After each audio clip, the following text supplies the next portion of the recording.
बिस्मिल्लाहिर्रहमानिर्रहीम। नाज़रीन अस्सलाम वालेकुम। मैं हूं आपका मेज़बान साबिर शाकिर। पाक दारुल हुकूमत इस्लामाबाद से कुछ ताज़ा तरीन इत्तलाआत और हम खबरें आपसे शेयर करते हैं। इस्लामाबाद का दर्जा हरारत बहुत ही ज़्यादा गर्म, पारा चढ़ा हुआ है और उसकी वजह रावलपिंडी है। रावलपिंडी में भी बहुत ज़्यादा दर्जा हरारत ऊपर जा चुका है, ब्लड प्रेशर हाई है और तमाम का एक मकीन है अडियाला जेल कैदी नंबर 804 और दूसरे रावलपिंडी के ताकतवर हुक्मरान जनाबे आर्मी चीफ आसिम मुनीर साहब। तो दोनों का पारा चढ़ा हुआ है, दोनों में से कोई भी पीछे हटने के लिए तैयार नहीं। और जैसे जैसे इमरान खान साहब को डराया जाता है, धमकाया जाता है और उनको धमकियां लगाई जाती हैं कि जनाब हम आप पर मजीद मुकदमात कायम कर देंगे, मजीद आपको जेल में रखेंगे, आपके खिलाफ गद्दारी का मुकदमा चलेगा, आपके खिलाफ बगावत का मुकदमा चलेगा, तो इमरान खान साहब उसमें मजीद एग्रेसिवली जारहाना अंदाज में अपनी बात कर रहे हैं और वो पीछे हटने के लिए तैयार नहीं है। इसीलिए कशीदगी बढ़ रही है और ये हाथ जो ताली है वो दोनों हाथों से बज रही है। लेकिन इस सारी आग जो छड़क रहा है, इसको आग को बढ़ावा दे रहा है, वो है जनाब नून की सरकार और फॉर्म 47 की नून की सरकार है। तो इससे जरा इस ट्रिकी खेल को भी समझना चाहिए। बहरहाल पाकिस्तान तहरीक इंसाफ की तरफ से कहा गया है कि जी इद्दत केस के बारे में उन्होंने सख्त रद्द अमल जाहिर किया है और जो इद्दत केस का फैसला करने के बजाय जज साहब ने वो खत लिख दिया chief justice Islamabad high court को।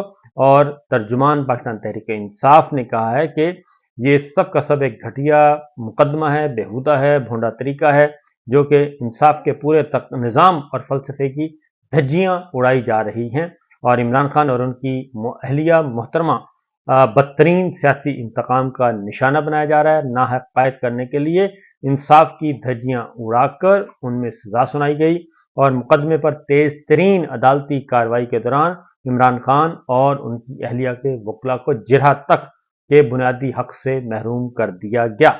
और मौजूदा जज साहब के पास ये मुकदमा आया था और इस मुकदमे के समाअत के दौरान भी दरखास्त गुजार यानी कि खाबर मानिका प्रोसिक्यूशन टीम ने बदतमीजी और बेहुदी और कानून और इंसाफ की बेतौकीरी हर हद अबूर कर दी और प्रोसिक्यूशन की जानिब से सरकारी वकला की जानिब से अदालत को एक मुंसिफाना फैसले से रोकने के लिए जज पर एतराज से लेकर अदालत का वक्त जाया करने तक हर शर्मनाक हरबा इस्तेमाल किया। सरकारी वकला की जानिब से मुसलसल मज़ाहमत के बावजूद निहायत सुस्त रवि से ट्रायल मुकम्मल और फैसला महफूज किया गया और ये फैसला सुनाया जाना था। लेकिन जज साहब ने फैसला सुनाने के बजाय अपनी सवाबदीद पर दरखास्त गुजार को बोलने की इजाज़त दी और फिर उसके बाद इमरान खान और उनकी अहलिया और वकला और तहरीक इंसाफ के जिम्मेदारान और कारकुनान अदालत और इंसाफ के एहतराम में मुकम्मल सब्र तहम्मुल का मुजाहरा करते रहे और दरखास्त गुजार यानी कि खाबर मानिका गालियां गालिम गलोच और इल्ज़ामात और बेहुदा गुफ्तगू करता रहा।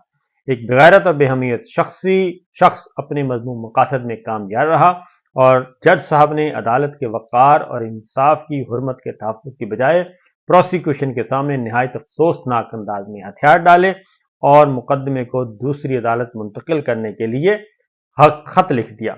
और इस सारे बेहुदा तमाशे का मकसद इमरान खान और उनकी वफाशार अहलिया को नाहक कैद में रखना और इंसाफ के बुनियादी हकूक से महरूम करना है, जिसकी शदीद तरीन अल्फाज में मजम्मत करते हैं।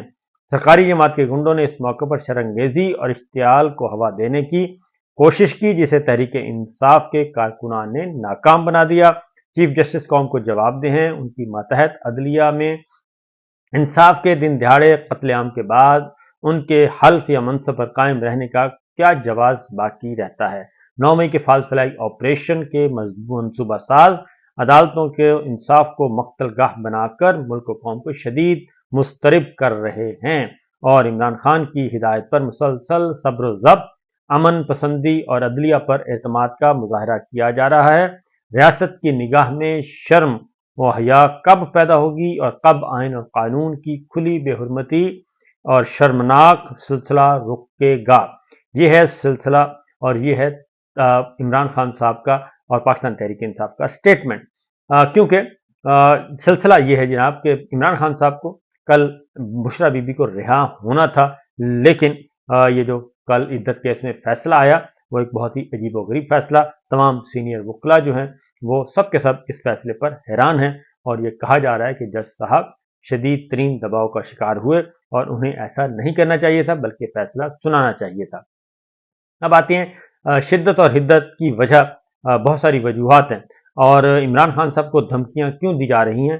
عمران خان صاحب کو دھمکیاں اس لیے دی جا رہی ہیں اور پارٹی کو بین کرنے کی بات کی جا رہی ہے، پارٹی بین کر دیں گے، عمران خان صاحب کو غداری کے نئے مقدمات میں لے آئیں گے، لیکن اس کے باوجود عمران خان صاحب پیچھے ہٹنے کے لیے تیار نہیں ہیں اور وہ اپنی بات پر قائم ہیں اور وہ کہہ رہے ہیں کہ انہی عدالتوں سے ہم انصاف حاصل کریں گے اور اپنی جد و جہد جو ہے وہ اس سے پیچھے نہیں ہٹا جا سکتا۔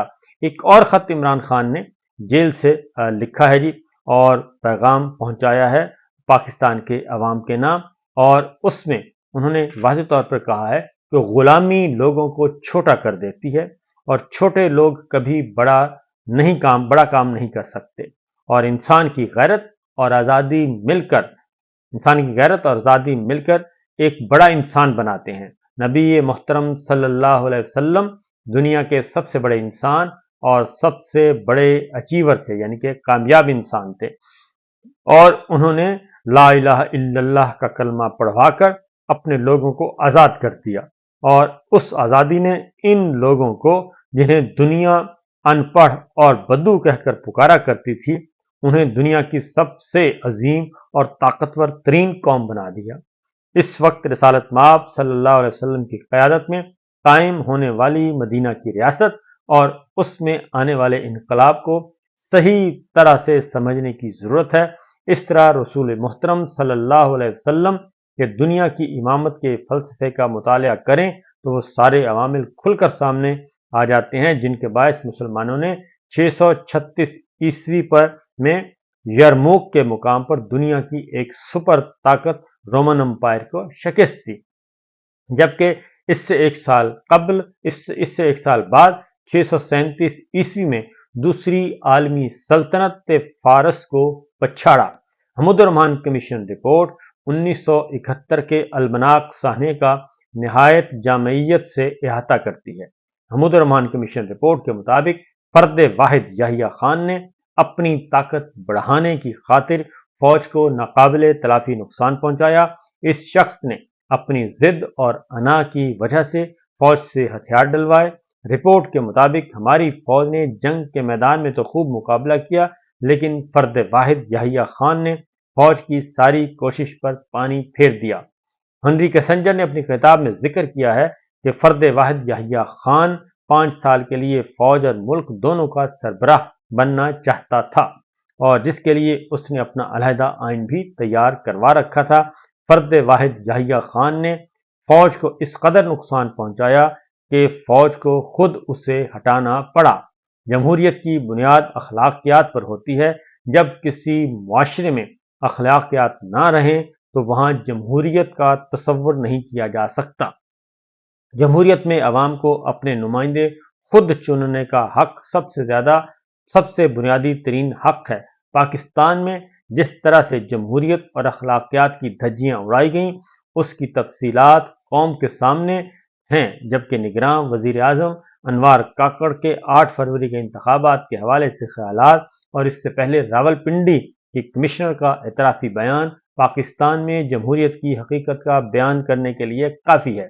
عمران خان صاحب نے کہا کہ اس وقت پاکستان میں صرف ایک جمہوری حکومت ہے اور وہ خیبر پختونخوا کی ہے، جس میں جو پاکستان تحریک انصاف کی خیبر پختونخوا میں حکومت ہے وہی اصلاً فارم 45 کی سرکار ہے، اور انہوں نے کہا کہ خیبر پختونخوا میں حکومت کے تحت پورے صوبے کسی بھی سیاسی جماعت پر کوئی بھی سیاسی سرگرمی کرنے پر پابندی نہیں ہے، آزاد ہیں سب جو چاہیں کریں۔ اس سے پہلے جب مرکز میں پاکستان تحریک انصاف کی جمہوری حکومت تھی تو ہمارے مخالف سیاسی جماعتوں کی جانب سے کیے جانے والے احتجاجی مظاہروں یا سیاسی اجتماعات کے موقع پر نہ تو ان کے راستے روکے گئے اور نہ ہی ان پر کسی قسم کا تشدد کیا گیا اور نہ ہی ان کے خلاف کوئی مقدمہ قائم کیا گیا۔ خیبر پختونخوا کے علاوہ پاکستان بھر میں قائم فارم 47 کی حکومتیں تحریک انصاف کی ہر پرامن جمہوری اور قانونی سیاسی سرگرمی کی راہ روکتی ہیں، اور ہمارے کارکنوں کو بدترین ہراسگی اور تشدد کا نشانہ بنایا جاتا ہے اور ان کے خلاف جھوٹے مقدمات کی بھرمار کی جاتی ہے۔ کرپٹ حکمران اشرافیہ کے مفادات کے तहफ़्फ़ुज़ के लिए मुल्क से जमहूरियत और अखलाकियात को तबाह किया जाता रहा। या जहाँ चुनांचे यही वजह है कि जो भी पाकिस्तान में हुक्मरानी के मनसब पर पहुंचा, उसने लूट खसूट करके पैसा बाहर भेजा। इमरान खान साहब ने कहा कि इस ताज़ा तरीन मिसाल वजीर दाखिला की है। दुबई लीक्स पर मोहसिन नकवी को जवाबदेह होना होगा और कौम को अपनी अहलिया की जायदाद की मनी ट्रेल देना होगी और कौम को बताना होगा कि जब मोहसिन नकवी और उसकी बीवी का सारा कारोबार पाकिस्तान में है तो जायदाद की खरीदारी के लिए पैसा बाहर कैसे मुंतकिल हुआ। इस तरह इसे गंदम स्कैंडल का भी जवाबदेह होना चाहिए।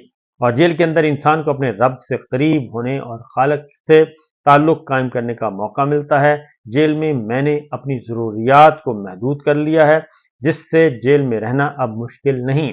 मैं ये समझता हूँ कि जब आप अपनी ख्वाहिशात की गुलामी छोड़ देते हैं तो फिर आप आज़ाद हो जाते हैं और आज़ाद लोग आज़ाद फैसले करते हैं।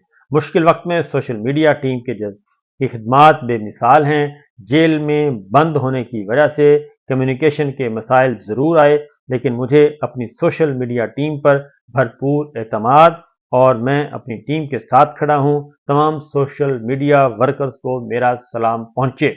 ये इमरान खान साहब हैं। इमरान खान साहब ने जेल से ये ख़त लिखा है जी, पैगाम पहुँचाया है अपने कारकुनान और पाकिस्तान के अवाम के नाम।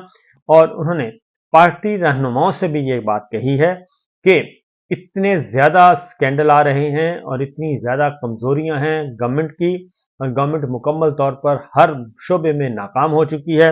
तो पार्टी लीडरशिप से, जो कि आज़ाद है और पार्लिमानी रहनुमा हैं, वकला हैं, उनको ये कहा है कि आप मौसर तौर पर आवाज़ नहीं उठा रहे।